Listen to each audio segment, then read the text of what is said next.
அன்புக்குரிய சகோதரர்களே, இந்த காலகட்டத்தில் நாட்டில் ஏற்படுத்தப்பட்டிருக்கக்கூடிய ஒரு மிகப்பெரிய குழப்ப சூழலில் இப்போ நாம் எல்லாம் உட்கார்ந்திருக்கின்றோம்.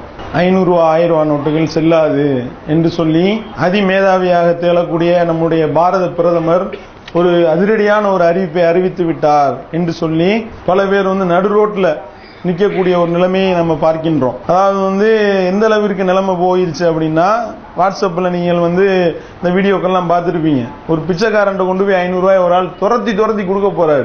அவன் வேணாம், இதை நான் வாங்க மாட்டேன்னு பிச்சைக்காரன் ஓடக்கூடிய நிலைமை. அப்ப கடைசியில் என்ன நிலைமை அப்படின்னு பார்த்தா, இவன் கருப்பு பணத்தை நாங்கள் ஒழிக்க போகின்றோம் என்ற பெயரில் இந்த மோடி கொண்டு வந்த இந்த கிறுக்குத்தனமான திட்டம் கடைசியில் நிலைமை என்ன?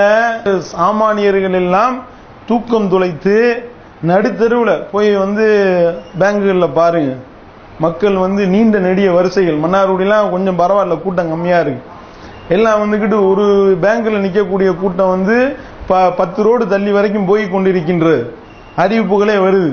பேங்க்ல ரூபா நோட்டு மாற்றக்கூடியவர்கள்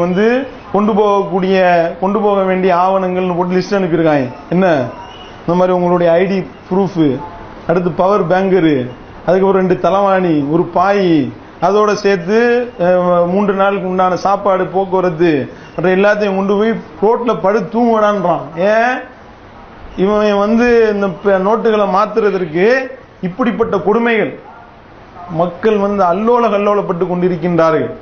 என்னடா அப்படின்னு கேட்டா, கருப்பு பணத்தை ஒழிக்க போறேன். கருப்பு பணத்தை எவன் வச்சிருக்கானா அவன்கிட்ட போய் வாங்கடா. கருப்பு பணத்தை ஒழிக்க போறேன்ட்டு போய் கிளவி வச்சிருக்க சுருக்கு பையில உள்ள பணத்தை திருடிட்டு இருக்க. எல்லாம் ரோட்டில் அந்த பூ கட்டக்கூடிய கிளவிகள் அழுகக்கூடிய அழுகுரலை கேட்கின்றோம். இந்த 500 ரூபாயை கொண்டு போய் நான் எங்க போய் மாத்துவேன், ஐடி ப்ரூஃப் கேட்கிறாங்க. ஐடினால என்னன்னு எனக்கு தெரியாது என்று சொல்லி அந்த அம்மா அழுகக்கூடிய அழுகுரல்கள் கொண்டிருக்கின்றது. பேங்க் அக்கௌண்ட் எத்தனை பேர் வச்சிருப்பான்? பேங்க்ல போய் நீ மாத்த முடியுமா? பேங்க்ல போனா என்னென்ன மாதிரியான கூத்துக்கள்லாம் அடிப்பார்கள் என்று ஏசி ரூம்ல படுத்து கொடுக்கக்கூடிய மோடிக்கு தெரியுமா?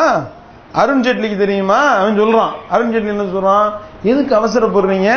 டிசம்பர் 30 வரைக்கும் தேதி இருக்குல்ல, இப்பயே போய் வரிசையில் நிக்கணுமான்னு கேட்கிறான். இப்படிப்பட்ட கிறுக்கைகளை எல்லாம் நம்ம ஆட்சியாளர்லாம் போட்டிருக்கணும் என்று வெட்கப்படக்கூடிய நிலைமை.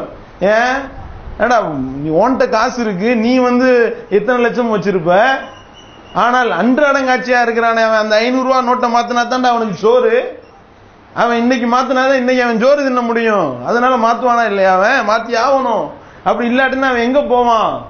டெய்லி தினக்கூலிகளுக்கு காசு கொடுக்கக்கூடிய அந்த சிறு வணிகர்கள் எங்கே போவார்கள்? சிந்திக்கணுமா இல்லையா?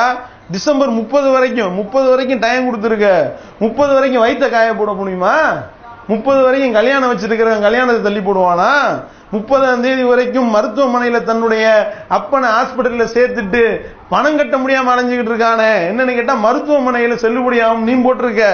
மருத்துவமனை நிர்வாகிகளுக்கே தெரியல 500 1000 ரூபாய் நோட்டு செல்ல, இவன் சொல்லிதான் தெரியுது.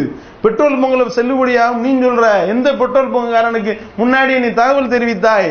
கிடையாது. உன்னுடைய அந்த கையாளாகத்தனத்தினுடைய விளைவு ஒரு கிறுக்கனை போய் பிரதமர் ஆக்கினதனுடைய வெளிப்பாடை மக்கள் தெரிந்து கொண்டிருக்கின்றார்கள். இப்படிப்பட்ட கிறுக்கனுக்கா போய் நம்ம ஓட்டு போட்டோம் என்று சொல்லி ஓட்டு போட்ட 30% பேரும் புலம்பக்கூடிய ஒரு நிலைமை இருக்கின்றது என்றால், கருப்பு பணத்தை நீ என்ன சொன்ன? நான் ஆட்சி பொறுப்புக்கு வந்தேனேயானால், என்னைக்கு ஆட்சி பொறுப்பேற்கின்றேனோ ஆட்சி பொறுப்பேற்ற 100வது நாளுக்குள்ள வெளிநாட்டில் சுவிஸ் வங்கியில் இருக்கக்கூடிய அனைத்து கருப்பு பணத்தையும் இந்தியாவில் கொண்டு உங்க ஒவ்வொருவருடைய அக்கௌண்ட்லையும் 15 லட்சம் ரூபாய் போடுறேன்னு சொன்னியா இல்லையா? இந்த மோடி என்பவன் சொன்னானா இல்லையா? எங்கடா பண்ண நீ? சுவிஸ் வங்கியில கைய விடானா சுருக்கு பையில கைய வைத்திருக்கின்றாயே என்று சொல்லி மக்கள் புலம்பக்கூடிய நிலைமையை பார்க்கின்றோம். கடைசி நிலைமை சரி. இப்படி கருப்பு பணத்தை வச்சிருக்கவன் எவனா தலைவாணி கட்டியில ஒளிச்சு வச்சிருப்பானா? நீ இன்னும் 1950களே இருக்கிறான்னு நினைக்கிறேன்.